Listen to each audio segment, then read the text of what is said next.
하준아, 엄마랑 성경 읽자. 엄마가 성경 읽어줄게.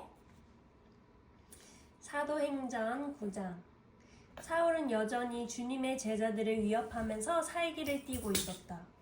그는 대제사장에게 가서 다마스쿠스에 있는 여러 회당으로 보내는 편지를 써달라고 하였다.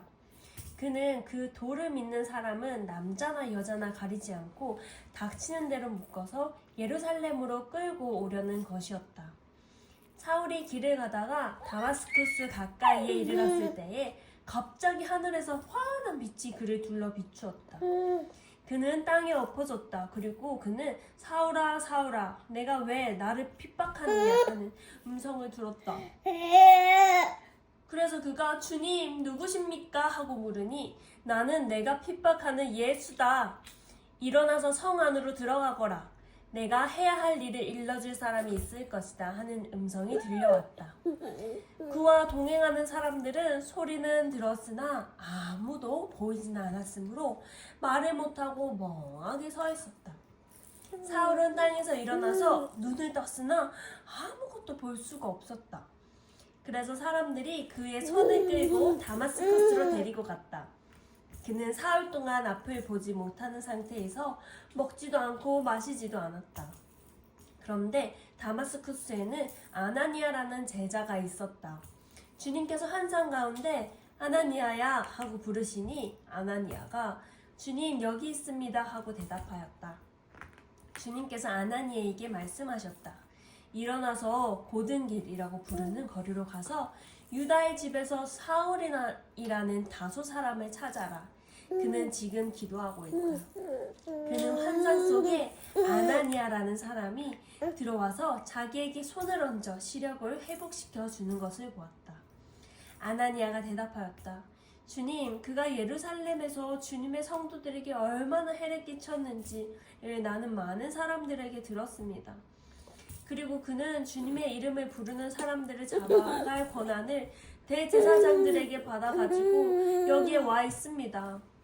주님께서 그에게 말씀하셨다. 가거라. 그는 내 이름을 이방 사람들과 임금들과 이스라엘 자손들 앞에 가지고 갈 내가 택한 내 그릇이다. 그가 내 이름을 위하여 얼마나 많은 고난을 받아야 할지를 내가 그에게 보여주려고 한다. 그래서 아나니아가 떠나서 그 집에 들어가 사울에게 손을 얹고 형제 사울이여 그대가 오는 도중에 그대에게 나타나신 주 예수께서 나를 보내셨소. 그것은 그대가 시력을 회복하고 성령으로 충만하게 되도록 하시려는 것이요 라고 말하였다. 곧 사울의 눈에서 비늘 같은 것이 떨어져 나가고 그는 시력을 회복하였다. 그리고 그는 일어나서 세례를 받고 음식을 먹고 힘을 얻었다. 사울은 며칠 동안 다마스쿠스에 있는 제자들과 함께 지냈다. 그런 다음에 그는 곧 여러 회당에서 예수가 하나님의 아들이심을 선포하였다. 그 말을 듣는 사람들은 다 놀라서 말하였다. 이 사람은 예루살렘에서 예수의 이름을 부르는 이들을 마구 죽이던 바로 그 사람이 아닌가? 그가 여기 온 것도 그들을 잡아서 대제사장들에게로 끌고 가려는 것이 아닌가? 그러나 사울은 더욱더 능력을 얻어서 예수가 그리스도이심을 증명하면서 다마스쿠스에 사는 유대 사람들을 당황하게 하였다. 여러 날이 지나서 유대 사람들이 사울을 죽이기로 모의하였는데 그들의 음모가 사울에게 알려졌다. 그들은 사울을 죽이려고 밤낮으로 모든 성문을 지키고 서 있었다. 그러나 그의 제자들이 밤에 사울을 광주리에 담아서 성 바깥으로 달아내렸다. 사울이 예루살렘에 이르러서 거기에 있는 제자들과 어울리려고 하였으나 그들은 사울이 제자라는 사실을 믿을 수가 없어서 모두들 그를 두려워하였다. 그러나 바나바는 사울을 맞아들여 사도들에게로 데려가서 사울이 길에서 주님을 본 일과 주님께서 그에게 말씀하신 일과 사울이 다마스쿠스에서 예수의 이름으로 담대히 말한 일을 그들에게 이야기해 주었다. 그래서 사울은 제자들과 함께 지내면서 예루살렘을 자유로 드나들며 주님의 이름으로 담대하게 말하였고 그리스말을 하는 유대 사람들과 말을 하고 토론을 하기도 하였다. 그러나 유대 사람들은 사울을 죽이려고 꾀하였다. 신도들이 이 일을 알고 사울을 가이사랴로 데리고 내려가서 다소로 보냈다. 그러는 동안에 교회는 유대와 갈릴리와 사마리아 온 지역에 걸쳐서 평화를 누리면서 튼튼히 서갔고 주님을 두려워하는 마음과 성령의 위로로 정진해서 그 수가 점점 늘어갔다. 베드로는 사방을 두루 다니다가 룻다에 내려가서 거기에 사는 성도들을 방문하였다. 거기서 그는 8년 동안이나 중풍병으로 자리에 누워있는 애니아라는 사람을 만났다. 베드로가 그에게 애니아여, 예수 그리스도께서 그대를 고쳐주십니다. 일어나서 자리를 정돈하시오 하고 말하니 그는 곧 일어났다. 룻다와 샤론에 있는 모든 사람이 그를 보고 주님께로 돌아왔다. 그런데 욥바에 다비다라는 여제자가 있었다.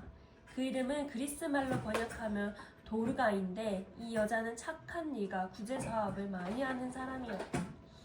그 무렵에 이 여자가 병이 들어서 죽었다. 그래서 사람들이 그의 시신을 씻겨서 다락방에 두었다. 룻다는 욥바에서 가까운 곳이다. 제자들이 베드로가 룻다에 있다는 말을 듣고 두 사람을 그에게로 보내서 지체하지 말고 와달라고 간청하였다. 그래서 베드로는 일어나서 심부름꾼과 함께 갔다. 베드로가 그곳에 이르니 사람들이 그를 다락방으로 데리고 올라갔다. 과부들이 모두 베드로 곁에 서서 울며 도르가가 그들과 함께 지낼 때에 만들어둔 속옷과 겉옷을 다 내보여 주었다. 베드로는 모든 사람을 바깥으로 내보내고 나서 무릎을 꿇고 기도하였다. 그리고 시신 쪽으로 몸을 돌려서 다비다여 일어나시오 하고 말하였다. 그 여자는 눈을 떠서 베드로를 보고 일어나서 앉았다. 베드로가 손을 내밀어서 그 여자를 일으켜 세웠다. 그리고 성도들과 과부들을 불러서 그 여자가 살아있음을 보여주었다. 그 일이 온 욥바에 알려지니 많은 사람이 주님을 믿게 되었다. 그리고 베드로는 여러 날 동안 욥바에서 시몬이라는 무두장이의 집에서 묵었다. 아멘. 하준아, 하준아, 문하준.